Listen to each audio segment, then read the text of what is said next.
बहुत पुरानी बात है। धारा नगरी में गंधर्वसेन नाम का एक राजा राज करते थे।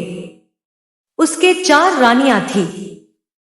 उनके 6 लड़के थे जो सबके सब बड़े ही चतुर और बलवान थे।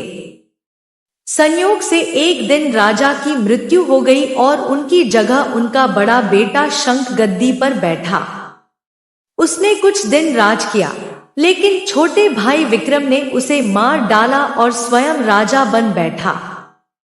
उसका राज्य दिनोंदिन बढ़ता गया और वह सारे जम्बूद्वीप का राजा बन बैठा। एक दिन उसके मन में आया कि उसे घूमकर सैर करनी चाहिए और जिन देशों के नाम उसने सुने हैं उन्हें देखना चाहिए। सो वह गद्दी अपने छोटे भाई भर्तृहरि को सौंपकर योगी बनकर राज्य से निकल पड़ा। उस नगर में एक ब्राह्मण तपस्या करता था। एक दिन देवता ने प्रसन्न होकर उसे एक फल दिया और कहा कि इसे जो भी खाएगा वह अमर हो जाएगा। ब्राह्मण ने वह फल लाकर अपनी पत्नी को दिया और देवता की बात भी बता दी। ब्राह्मणी बोली, हम अमर होकर क्या करेंगे? हमेशा भीख मांगते रहेंगे। इससे तो मरना ही अच्छा है। तुम इस फल को ले जाकर राजा को दे आओ और बदले में कुछ धन ले आओ। यह सुनकर ब्राह्मण फल लेकर राजा भर्तृहरि के पास गया और सारा हाल कह सुनाया। भर्तृहरि ने फल ले लिया और ब्राह्मण को 1 लाख रुपए देकर विदा कर दिया। भर्तृहरि अपनी एक रानी को बहुत चाहता था। उसने महल में जाकर वह फल उसी को दे दिया। रानी की मित्रता शहर कोतवाल से थी। उसने वह फल कोतवाल को दे दिया। कोतवाल एक वेश्या के पास जाया करता था। वह उस फल को उस वेश्या को दे आया। वेश्या ने सोचा कि यह फल तो राजा को खाना चाहिए। वह उसे लेकर राजा भर्तृहरि के पास गई और उसे दे दिया। भर्तृहरि ने उसे बहुत सा धन दिया, लेकिन जब उसने फल को अच्छी तरह से देखा तो पहचान लिया। उसे बड़ी चोट लगी, पर उसने किसी से कुछ कहा नहीं। उसने महल में जाकर रानी से पूछा कि तुमने उस फल का क्या किया?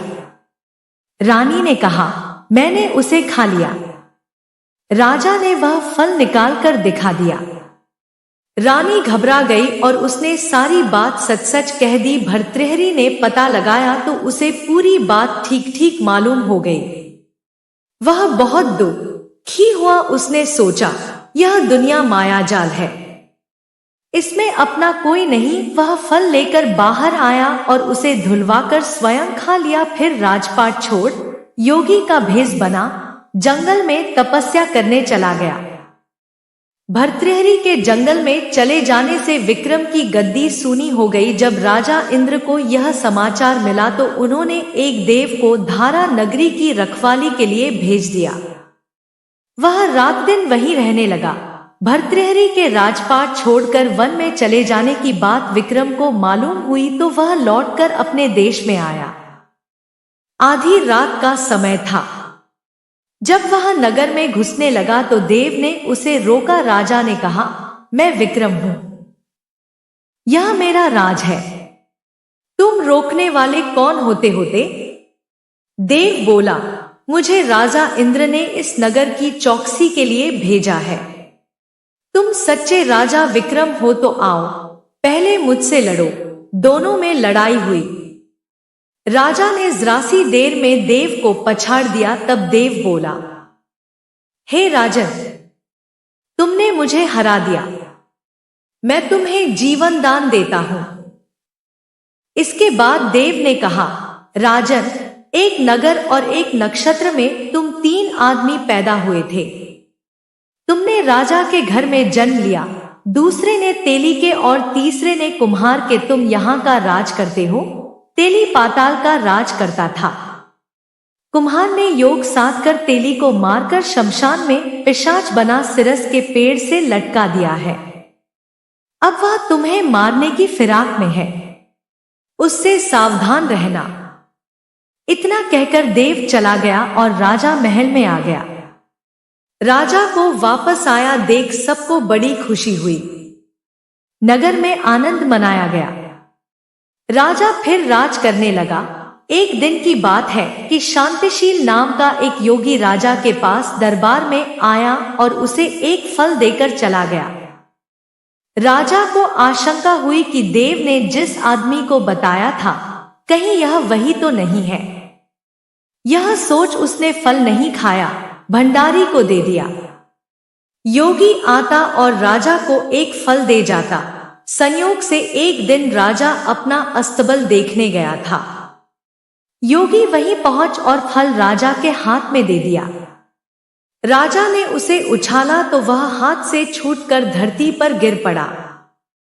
उसी समय एक बंदर ने झपट कर उसे उठा लिया और तोड़ डाला। उसमें से एक लाल निकला जिसकी चमक से सबकी आंखें चौंधिया गई। राजा को बड़ा अचरज हुआ। उसने योगी से पूछा, आप यह लाल मुझे रोज क्यों दे जाते हैं? योगी ने जवाब दिया, महाराज, राजा, गुरु, ज्योतिषी, वैद्य और बेटी, इनके घर कभी खाली हाथ नहीं जाना चाहिए।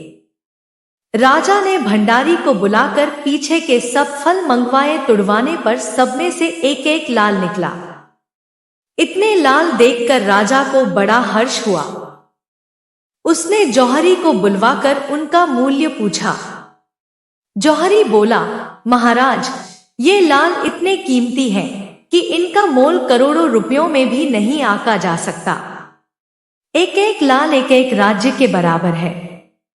यह सुनकर राजा योगी का हाथ पकड़कर गद्दी पर ले गया। बोला, योगी राज, आप सुनी हुई बुरी बातें दूसरों के सामने नहीं कही जाती। राजा उसे अकेले में ले गया। वहां जाकर योगी ने कहा, महाराज, बात यह है कि गोदावरी नदी के किनारे मसान में मैं एक मंत्र सिद्ध कर रहा हूं। उसके सिद्ध हो जाने पर मेरा मनोरथ पूरा हो जाएगा। तुम एक रात मेरे पास रहोगे तो मंत्र सिद्ध हो जाएगा। एक दिन रात को हथियार बांधकर तुम अकेले मेरे पास आ जाना। राजा ने कहा, अच्छी बात है। इसके उपरांत योगी दिन और समय बताकर अपने मठ में चला गया। वह दिन आने पर राजा अकेला वहां पहुंचा। योगी ने उसे अपने पास बिठा लिया। थोड़ी देर बैठकर राजा ने पूछा, महाराज, मेरे लिए क्या आज्ञा है?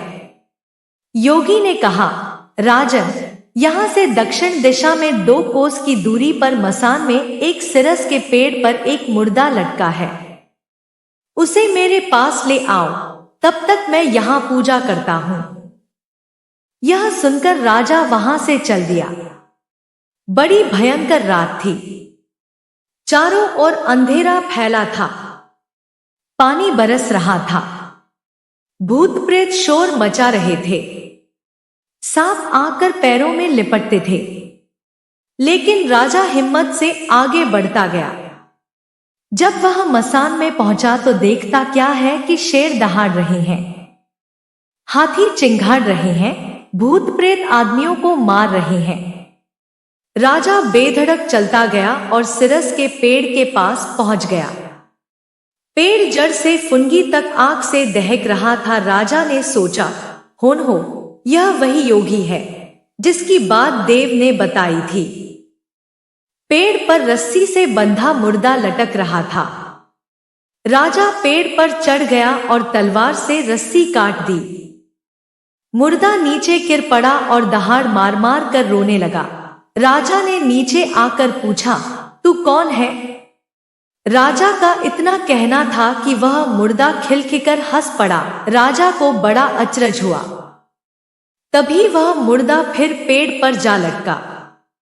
राजा फिर चढ़कर ऊपर गया और रस्सी काट मुर्दे का बगल में दबा नीचे आया।